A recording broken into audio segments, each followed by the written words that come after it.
सीता जी ने मरते समय मारीच ने जो हाँ लक्ष्मण बोला था वह सुन लिया था, जिसके कारण वह भयभीत हो गई और उन्हें लगा कि प्रभु संकट में हैं, और वह घबराकर लक्ष्मण जी से कहने लगी, तुम शीघ्र जाओ, तुम्हारे बड़े भाई संकट में हैं। यह सुनकर लक्ष्मण जी ने हंसकर कहा, हे माता, जिनके भौं के इशारे मात्र से सारी सृष्टि में प्रलय आ जाता है, वे श्री राम क्या कभी संकट में पड़ सकते हैं? यह सुनते ही सीता जी जब चुभने वाले वचन कहने लगी तो भगवान की प्रेरणा से लक्ष्मण जी का मन भी चंचल हो उठा और वे सीता जी को वन और दिशाओं के देवताओं को सौंपकर वहां जाने के लिए चल दिए जहां श्री राम जी थे। तभी रावण ने मौका देखा और वह सन्यासी के वेश में श्री सीता जी की पर्णकुटी के समीप आ गया, जिससे देवता और दैत्य तक इतना डरते थे कि रात में उन्हें नींद तक नहीं आती थी और दिन में वह भरपेट अन्न भी नहीं खा पाते थे। वही 10 सर वाला रावण इधर उधर ताकते हुए चोर की भांति कुटी की ओर चल पड़ा था। ऐसे कुमार्ग पर पैर रखते ही शरीर में तेज और बुद्धि का बल लेश मात्र भी नहीं रह जाता। फिर रावण ने सीता के पास पहुंचकर उन्हें अनेकों प्रकार की सुहावनी कथाएं सुनाई और अनेकों राजनीति का भय दिखाकर प्रेम जतलाने का प्रयास किया। एक सन्यासी को मर्यादा की सीमा को तोड़कर बात करते देख सीता जी क्रोधित होकर बोली, हे पाखंडी सुन, तूने जो दुष्ट की तरह यह सारे वचन कहे हैं, तू कोई सन्यासी नहीं हो सकता, तू जरूर कोई ढोंगी है। यह सुनकर क्रोधित हुआ रावण अपने असली रूप में आ गया और जैसे ही उसने अपना नाम बताया तो सीता जी भयभीत हो गईं।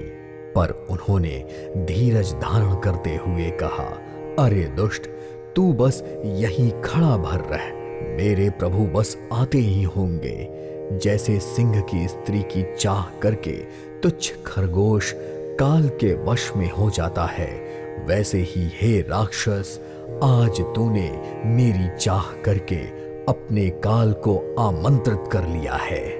ये वचन सुनते ही रावण और भी ज्यादा क्रोध में आ गया, परंतु मन में उसने सीता जी के चरणों की वंदना करने में ही अपना सुख जाना। फिर रावण ने सीता जी को बलपूर्वक अपने रथ पर बैठा लिया और बड़े उतावलेपन के साथ आकाश मार्ग में चल पड़ा, किंतु डर के मारे उससे रथ हाँका नहीं जा रहा था। सीता जी विलाप कर रही थीं, हे जगत के वीर रघुनाथ जी, आपने किस अपराध के कारण मुझ पर से अपनी दया भुला दी है? हे दुखों को हरने वाले, हे लक्ष्मण, इसमें तुम्हारा कोई दोष नहीं है। मैंने ही तुम पर क्रोध किया और तुम्हारी बात ना मानी, उसी का फल मैंने पाया है। जानकी बहुत प्रकार से विलाप करती हुई आकाश मार्ग से चली जा रही थी। मेरे ऊपर प्रभु की कृपा तो बहुत है, परंतु वे स्नेही प्रभु मुझसे बहुत दूर हैं। पर अब प्रभु को मेरी यह विपत्ति कौन सुनाएगा? सीता जी का भारी विलाप सुनकर जड़ चेतन सभी जीव दुखी हो गए। तभी गिद्धराज जटायु जी ने सीता जी की दुख भरी वाणी सुनकर पहचान लिया कि यह रघुकुल के तिलक श्री राम जी की पत्नी है। उसने देखा कि नीच राक्षस उनको बुरी तरह से लिए जा रहा है। यह देखकर वह बोला, हे पुत्री, भयभीत मत हो, मैं इस राक्षस का नाश कर दूंगा। और यह कहकर वह पक्षी क्रोध में भरकर ऐसे दौड़ा जैसे पर्वतों का वज्र छूटता हो, और उसने रावण को ललकार कर कहा, हे दुष्ट, रुकता क्यों नहीं? डर कर कहां जा रहा है? मुझे तू जानता नहीं।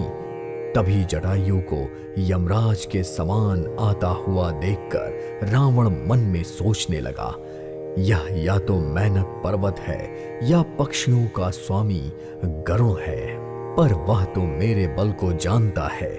और जटायु के कुछ पास आते ही रावण ने उसे पहचान लिया और बोला, अरे यह तो बूढ़ा जटायु है। अब यह अवश्य ही मेरे हाथों अपना शरीर छोड़ेगा। यह सुनते ही गिद्धराज क्रोध में भरकर बड़े वेग से दौड़ा और बोला, रावण मेरी सीख सुन, जानकी जी को छोड़कर कुशल पूर्वक अपने घर चला जा, नहीं तो हे बहुभुजा वाले दुष्ट, राम जी के क्रोध रूपी भयंकर अग्नि में तेरा वंश पतिंगे की भांति भस्म हो जाएगा। यह सुनकर रावण और कुछ उत्तर दे ना सका।